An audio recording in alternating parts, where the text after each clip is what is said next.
pessoal, finalizando esse primeiro episódio, que eu acho que a maioria de vocês não estava aqui, eu fiz o segundo episódio da minha biblioteca e eu conto a história da Dama e o Leão, o que me motivou a criar esse quadro da minha biblioteca, e pode ser o tempo. Imagina ele, eu decidi fazer esses livros. Olá pessoal, então hoje nós estamos aqui com o segundo episódio da Cananviar Library, a biblioteca do Cananviar, e hoje nós vamos apresentar para vocês o conto A Dama e o Leão dos Irmãos Grimm e algumas curiosidades. A história começa com um pai presenteando suas duas filhas mais velhas e a terceira disse que queria uma rosa, e daí no outro dia o pai presenteia essa filha e ela se enche de alegria, mas o comerciante, que era o pai, começa a chorar por causa que ele tinha feito uma promessa ao príncipe Leão que ele entregaria a primeira pessoa que o encontrasse, e ele tinha medo de que o príncipe rasgaria ela em pedaços, porque era um leão, óbvio. Aí no outro dia eles se despediram e ela foi encontrar esse príncipe. Curiosidade bônus. Então pessoal, esse conto da Dama e o Leão que nós acabamos de ver, não se trata de um conto criado pelos irmãos Grimm, mas sim um conto inspirado nos contos dos irmãos Grimm. Então pessoal, esse foi o segundo. Então pessoal, eu fiz um vídeo da minha versão de Romeu e Julieta e pode soltando, não sei o que falar. Com vocês, seguinte galera, hoje eu vou contar para vocês uma história de Romeu e Julieta, mas só que adaptada pro Brasil, mas se passa lá na América do Norte, no século XVIII. Bora lá. A história adaptada começa no século XVIII, quando Romeu conheceu Julieta. Inicialmente, Romeu era obcecado e apaixonado por Rosália, mas quando ele conheceu Julieta, largou Rosália e se casou com Julieta e tiveram um filho. Lembrando que essa é a versão adaptada, e na versão original eles se matam e não têm filhos. Mas vamos lá. Esse é o filho Isaac, Duque de Verona. Um ano depois do nascimento do Duque de Verona, Julieta foi ao Império Americano para visitar a sua família materna. E lá ela se encontra com Pedro I, imperador da América do Norte e da América Central. Eles tiveram um caso extraconjugal e tiveram um filho, chamado Pedro, Duque de Verona. Pedro viveu até os 75 anos. Olha só a foto dele. Lembrando que Romeu acreditava que o Pedro, Duque de Verona, era seu filho, mas na verdade o único filho que ele tinha era o Isaac, Duque de Verona. E quando ele descobriu isso, ele infelizmente morreu de desgosto e Julieta cuidou dos dois filhos. Tá bom, vou ficar mais um pouco aqui. Tá. Então, pessoal, eu fiz um trabalho de literatura, uma adaptação do livro Senhora de José de Alencar. Agora eu vou soltar pra vocês. Cara, que ansiedade.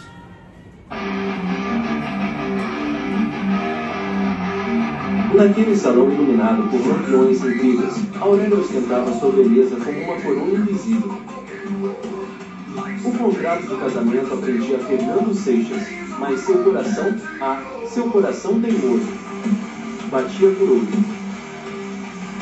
Eis que surge Pedro da América, príncipe autoproclamado de um império que só ele reconhecia. Não tinha fortuna, não tinha terras, mas possuía uma qualidade rara. Chegava sempre fazendo-se notar, com estrondosa espontaneidade. Aurélia suspirava em segredo.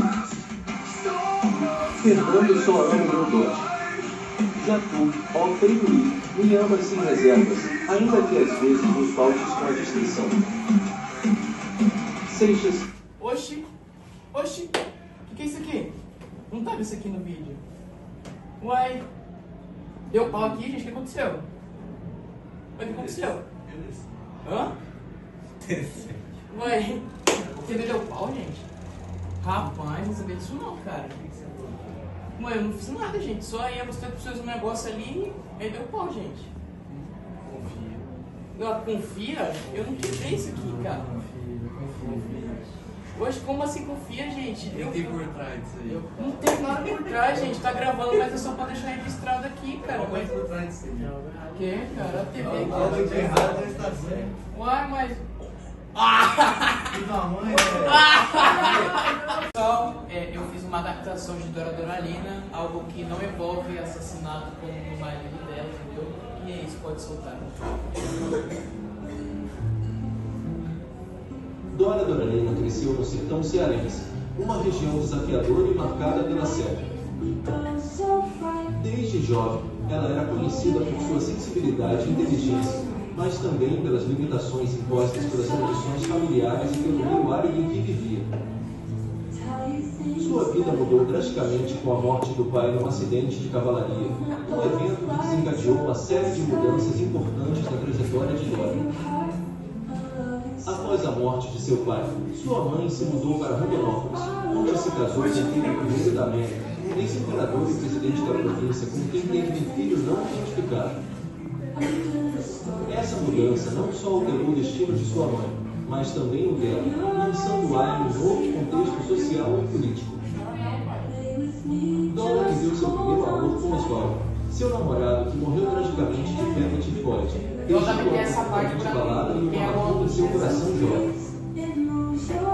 Esse evento moldou seus sentimentos e influenciou suas futuras relações. O casamento com Severino, um caminhoneiro rude, não foi feliz. Ele era dominador e Dora se viu presa em um relacionamento abusivo. A experiência com Severino, embora dolorosa, a incentivou a buscar força e autonomia para reconstruir sua vida após ficar viúva. Em 1831, Dora casou-se novamente, desta vez com Lucas Aguiar, que sucedeu Pedro I no comando da província de Rondonópolis. Ao lado de Lucas, Dora encontrou um ambiente propício para crescer pessoal e emocionalmente. Eles tiveram uma filha, também chamada Dora, perpetuando o nome da protagonista. A vida de Dora Doralina foi um intenso percurso de superações, perda e reinvenção. Sua história é uma narrativa de resistência e busca por identidade no meio de um cenário político em transformação e dificuldades pessoais. Dora faleceu em 1856, deixando um legado de força e determinação àqueles que puderam conhecer sua trajetória.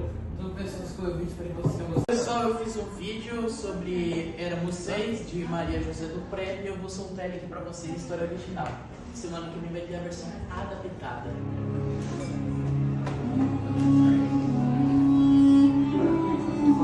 Olá pessoal, tudo bem?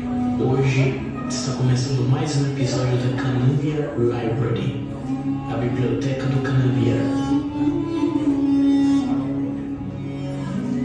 O quadro Cananviar Library foi inspirado no quadro Galaxy Library do youtuber Lex Evaristo, que ele tem um canal no YouTube e eu recomendo muito vocês seguirem ele.